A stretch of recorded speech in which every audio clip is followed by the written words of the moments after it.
বাঙালি যে মাছ ছাড়া থাকতে পারে না, সেই বাঙালি সঠিকভাবে মাছ বাজারই নেই।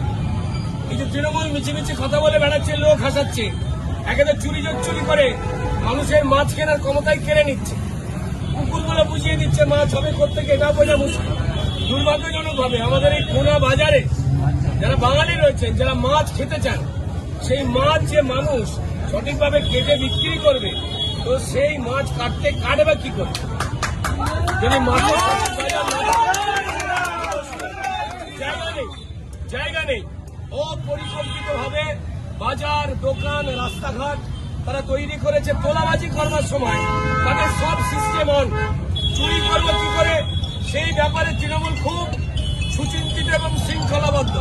কিন্তু মানুষের কিছু উপকার হবে, বাঙালি মাছে ভাতে থাকবে কি করে, সেখান থেকে কিন্তু তৃণমূল সরে গেছে। চাকরি চুরি করেছে, সব করেছে। আরে ভাই, যারা আমাদের এখানে মৎস্য বিক্রেতা রয়েছেন, যারা মাছ বিক্রি করেন, দিদিরা বলুন, দাদাভাই, দিদিভাই, যারাই বলুন, সোজা কথা, বাঙালির মাছ সেটা বিক্রি করার জায়গায় তারা করেনি। আবার তারা বলে বাঙালিকে নাকি বিজেপি বলেছে মাছ খেতে দেব না। এত বড় মিথ্যে কথা, ডবল চাকরির মতো। মমতা বন্দ্যোপাধ্যায় বলেছিল না ডবল চাকরি হবে?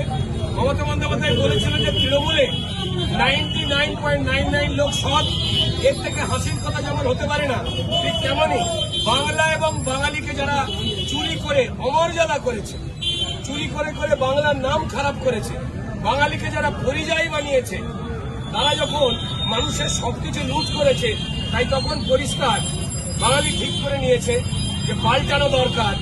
তাই বিজেপি সরকার মাছ খাওয়া দরকার।